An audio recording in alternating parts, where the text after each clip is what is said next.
Hello, and welcome back to another Eduonics tutorial. In this section, we're going over photo correction in Photoshop, and in this video, we'll be covering Liquefy adjustment. What is Liquefy adjustment? Well, you're not converting your image into water or even working with liquid at all. When you liquefy a layer, you're making it moldable. Liquefy allows you to grab areas of your image and warp them around. So instead of erasing, coloring, and chopping, you're just pushing the pixels where you want them. I like this image because it has a lot of wavy hairs that I can bend and pull around. This will help you to see how the liquefy process works.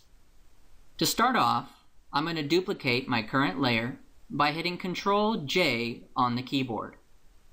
Now, to liquefy this layer, I'll go up to Filter, Liquefy. This has brought up a whole new window.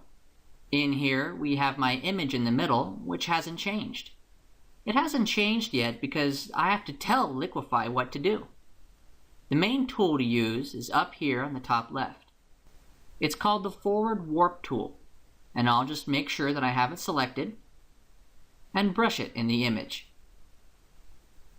You can see that as I drag it around my image, it's essentially pushing or smudging these areas around.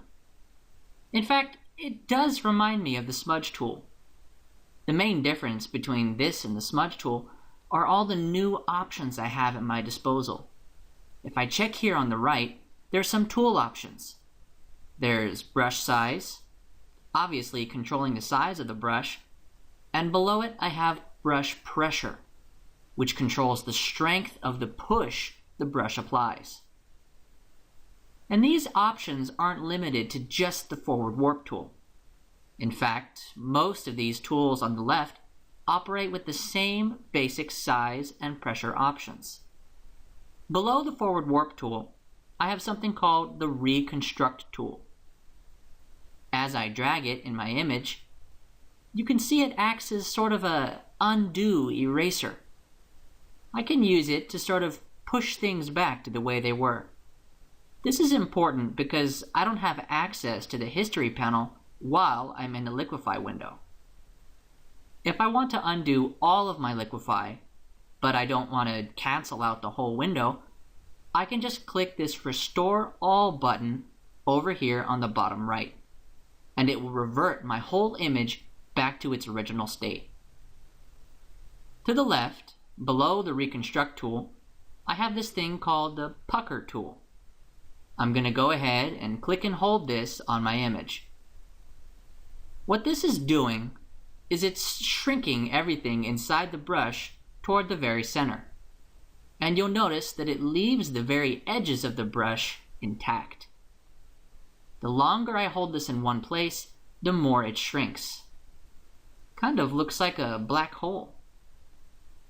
Below the Pucker tool, we have its exact opposite, the Bloat tool.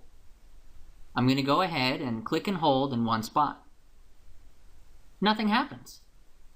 That's because this tool will only bloat things as long as you're moving the mouse.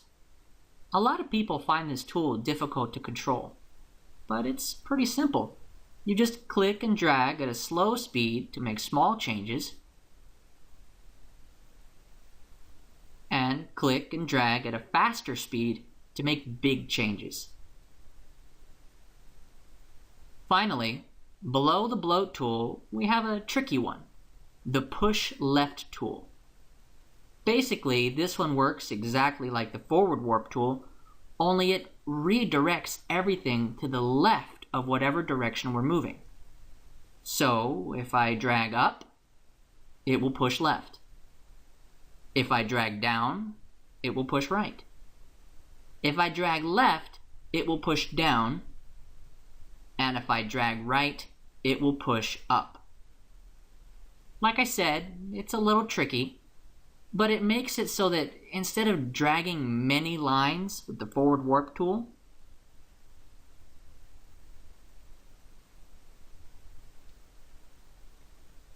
You can just drag one line with the Push Left tool. But the Liquefy filter doesn't end there. You may have noticed here in the options, there's an unchecked box called Advanced Mode. I'm going to go ahead and check this. Wow, this really is Advanced Mode. The first thing I notice here in the tool options are these brush density and brush rate sliders. So far, we know that brush pressure controls the strength of the brush, how hard we're pulling the pixels from their original position. Brush density basically controls how thick the bristles of our brush are. Let me show you what I mean. I'll make sure that I have my forward warp tool selected, and I'll make sure that my brush size is at 100, my density is at 0, and my pressure is at 100. Then I'll just click and drag in my canvas. Okay, so this brush is making a thin but strong warp, meaning that it's moving a few pixels a long way. I'm going to go ahead and increase my density up to 100 and try again. So now my brush is making a much thicker warp that's just as strong. So it's moving a lot of pixels a long way. Brush rate is a little bit different. It mostly controls other Liquefy tools, like the pucker and bloat tools. Remember when I was using the pucker tool to just click and hold in one spot to make that black hole looking thing? I'm going to do that again with the brush rate at different values. First, I'll get my pucker tool and keep the brush rate at 100. Then I'll just click and hold in one spot. You can see that it very quickly accelerates, shrinking everything towards the middle. Now I'll go up and decrease the brush rate to around 25. And try clicking and holding in one spot again. You can see that it's doing the same thing, but much slower. It's sort of going in stages, instead of shrinking everything all at once. Now that we have the Advanced section open, there's some new options in our Tools panel.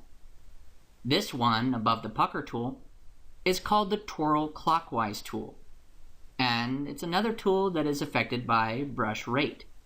That is to say that it will spin faster at 100 brush rate than it will at 25.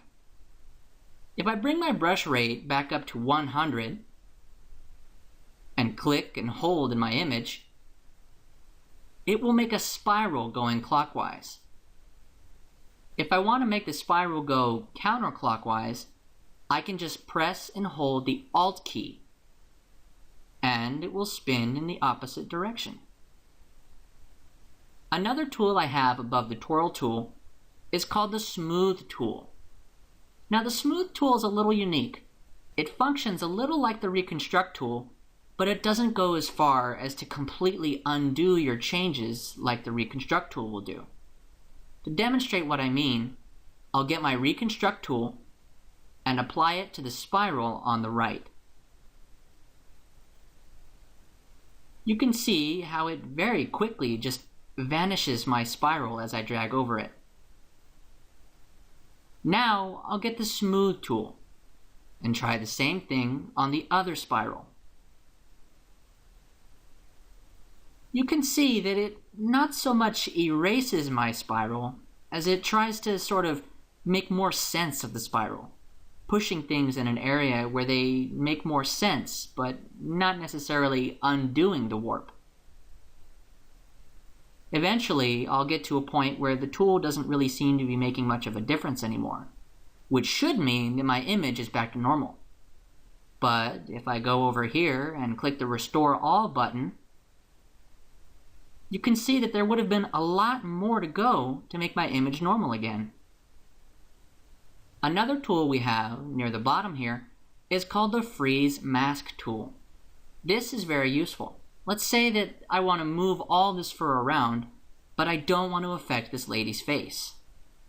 Well, I could go around very carefully and painstakingly brush all the fur while trying to avoid the face. Maybe I could use the reconstruct tool here or there if I make any mistakes. Or I could use the freeze mask tool to protect her face before I do any warping at all. All I have to do is use the freeze mask to paint in the areas I want to freeze or protect.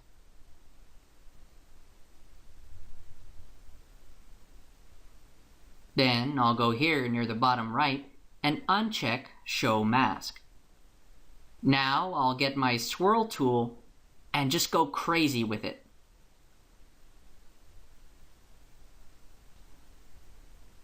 You can see that even though the swirl tool is making some massive changes all over this image, the face remains exactly where it is.